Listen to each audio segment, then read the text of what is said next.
যারা এই মুহূর্তে ভিডিওটি দেখছো প্লিজ একটা লাইক দিয়ে যাবে ভিডিওতে এবং আমার চ্যানেলটি সাবস্ক্রাইব করতে ভুলবে না। তো আমরা বেশি কথা বলবো না, আমরা ক্লাসে চলে যাব। আশা করি শুরু থেকে শেষ অবধি তোমরা ভিডিওটি দেখবো। তার আগে হ্যাঁ, অবশ্যই পার্ট 1 যেটি আমরা গত ক্লাসে করেছি ভিডিওটা আমরা আরো একবার দেখবো। তাহলে চলো দেখি।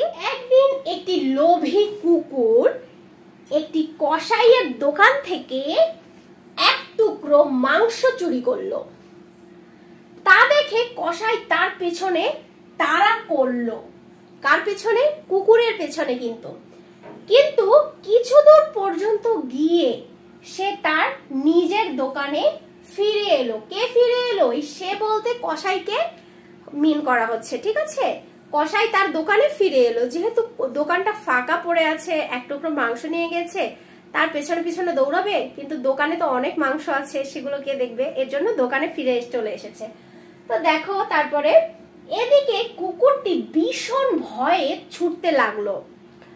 অনেকটা যাওয়ার পর সে পেছন ফিরে তাকিয়ে দেখলো সেই কসাইটি তার দিকে তাড়া করে আসছে কিনা, সেটা সেই অনেকক্ষণ পরে কুকুরটি পেছন ফিরে দেখলো।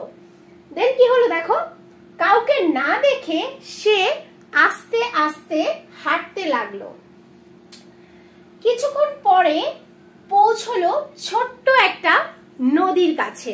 কুকুরটি কিছুক্ষণ পরে কি আস্তে আস্তে হাঁটার মাধ্যমে কি একটা ছোট্ট একটা নদীর কাছে পৌঁছালো। দেন কিন্তু গল্পের মজা শুরু হবে। পার্ট 1 তো দেখা শেষ, এখন আমরা পার্ট 2 তে চলে এসেছি। দেখো সে তখন মুখের মাংসটা নিয়ে সেতুর উপর থেকে নদী পার হচ্ছিল। কে হচ্ছিল? কুকুরটা, ঠিক আছে? এই সে বলতে কুকুরটাকে মেনশন করেছে। সে সময় নদীর পানিতে তার প্রতিবিম্ব ভেসে উঠতে, আমরা তো জানি পানির সামনে দাঁড়ালে আমাদের ফেস কিন্তু পানির মধ্যে দেখা যায়, তাই তো? তো সে তাকিয়ে দেখলো, যখন নদীর মধ্যে তার প্রতিবিম্ব দেখতে পেল, সে তখন দাঁড়িয়ে সেই পানির মধ্যে তাকিয়ে দেখলো।